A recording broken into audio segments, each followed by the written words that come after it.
Okay, now that we've verified the functionality of our instruments, the next thing that we want to do is integrate the sensors into LabVIEW so that we can perform data recording through LabVIEW software. So if we look, we have USB-based data acquisition modules. So the overall structure is just a chassis where each individual slot, in this case we have 4 slots, where we can have up to 4 individual modules. Modules are designated for particular purposes. They can range from universal modules to voltage, to current, to temperature, strain completion, and so on. So if we look at the module we're using, we've got an 8-channel plus or minus 10 volt, 12-bit analog module. So if we look on this portion of the module, we can see the pinouts for the connections. And we can also see a diagram to correspond with that. So this is an 8-channel, so we can see that we have 8 connections labeled AI naught to AI7, as well as our ground connection. So in the first pin, we have our connection from our ultrasonic sensor, and then we have our IR sensor. We're gonna now follow this over and look at the software that we're gonna use to acquire the signals.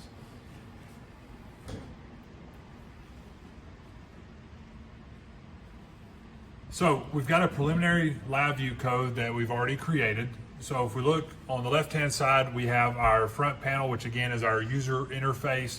On the right-hand side, we have our block diagram, which is essentially the behind-the-scenes coding. So on the left, we can see that what we're interested in is putting in a manual displacement so that we know the true value of each input for our 2 sensors as well as our multiple targets. Then we have our output in microseconds. For our ultrasonic sensor, again, we're looking at the duration of that peak, and then we have an output in voltage for our IR sensor. We have our write to file function as well as a stop function to break the code.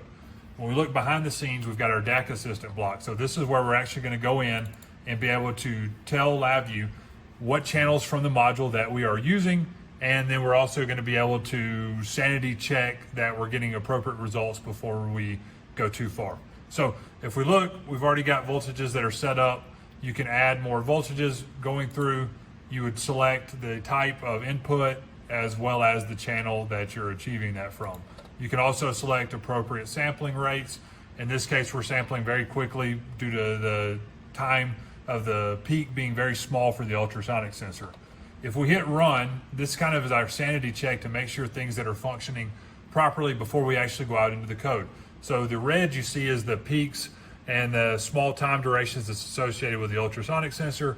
The blue is going to be the voltage that's associated with the IR sensor. So as we move the target away from the sensors, we can see that the time duration for the ultrasonic sensor increases. It takes longer for that signal to come back, and the amplitude of the IR sensor is going to decrease.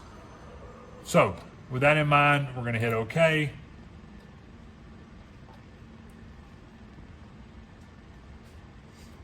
Constructing the code based off those sensors. If we look, we've got a combined signal that's coming out from both of the sensors.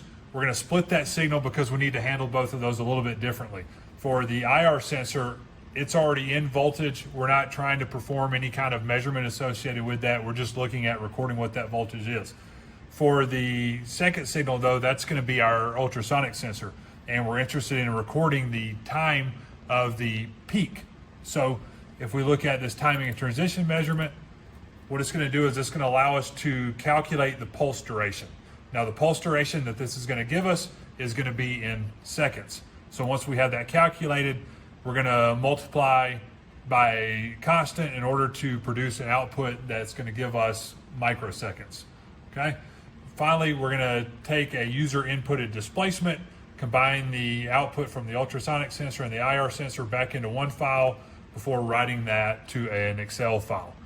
When we look at the write to measurement file, there are multiple options that we can achieve. We can append to files, we can overwrite files. There's a lot of different things that we can do. So in this case, since we're going to be appending these because we're trying to produce a calibration file, we're going to save everything to one file. We'll ask the first time what the file name is going to be, and then we'll append a file. So every time we hit write, that data is going to be added to the file. If we had overwrite file, it would be a replacement. Next available file name, it would add sequential series of file names after that. We want to make sure that we're producing this into an Excel file, And then we don't want a time-based column for each of our measurements, so we'll do a single column for our time. So with that, again, we've got our front panel, which is our interface. We have our block diagram, which is behind the scenes. We want to go ahead and start progressing through some measurements, recording that for both sensors for all three of our target types.